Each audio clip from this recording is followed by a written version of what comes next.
उत्तर प्रदेश के बाराबंकी जिले में एक ऐसा शिव धाम मौजूद है जिसको लेकर यह दावा किया जाता है कि इस मंदिर में आज भी एक ऐसी अदृश्य शक्ति भगवान शिव की पूजा करने आती है जिसे इंसानी आंखों से तो क्या, कैमरों की आंखों से भी देखना नामुमकिन है। क्या है इस कहानी के पीछे की सच्चाई, आइए जानते हैं इस वीडियो में।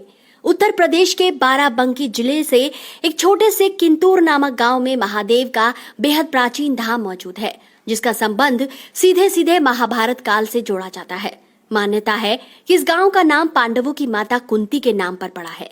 यहाँ मौजूद कुंतेश्वर महादेव मंदिर को भी कुंती के नाम से ही जाना जाता है, क्योंकि माना जाता है कि यह वही स्थान है जहां पर पहली बार कुंती ने ही भगवान शिव की पूजा की थी। और तो और महाभारत काल से आज तक हर रात 12 बजे महादेव शिव की पूजा करने आती है।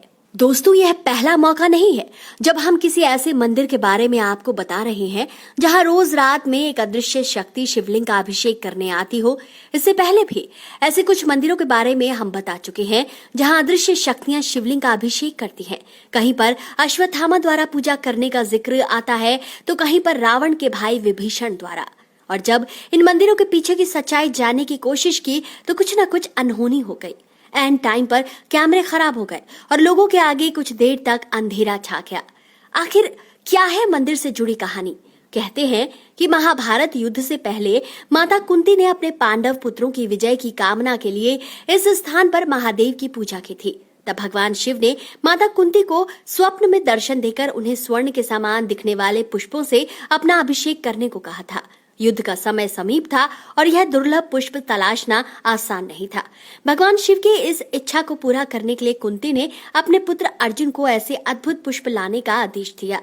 तब अर्जुन ने भगवान श्री कृष्ण से इस बारे में परामर्श लिया तो उन्होंने अर्जुन को बताया कि ऐसे पुष्प देने वाला वृक्ष समुद्र मंथन से प्राप्त हुआ था, जो अब इंद्रलोक में है। भगवान कृष्ण की आज्ञा पाकर अर्जुन इंद्रलोक गए और वहां से पारिजात वृक्ष ले आए। इस वृक्ष के फूल स्वर्ण के समान दिखते थे। माता कुंती ने इस पेड़ के पुष्पों को शिवलिंग पर चढ़ाया था और प्रसन्न होकर महादेव ने कुंती को पांडवों की विजय का आशीर्वाद दिया था। दोस्तों, पारिजात वृक्ष की विशेषता यह है कि जब इसके फूल वृक्ष पर होते हैं तो ये सफेद रंग के दिखते हैं।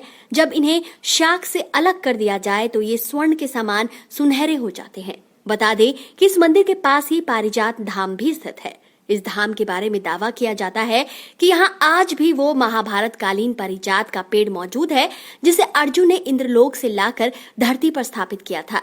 इस पेड़ को देव वृक्ष के नाम से जाना जाता है। शाम की आरती के बाद गर्भगृह सहित मंदिरों के सभी कपाट पर ताला लगा दिया जाता है और जब सुबह मंदिर के कपाट खोले जाते हैं तो जल और अक्षत, सफेद फूल और गुलाब द्वारा शिवलिंग का अभिषेक हुआ मिलता है। लोगों द्वारा अन्य मंदिरों की तरह इस मंदिर में रात गुजार कर सच का पता लगाने की कोशिश की गई, मगर कोई कामयाब नहीं हो पाया।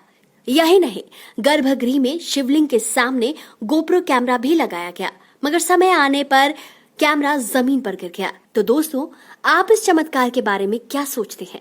अपनी राय जरूर दें और अगर आपके पास इस चमत्कार से जुड़ी कोई और कहानी है तो हमारे साथ जरूर शेयर करें।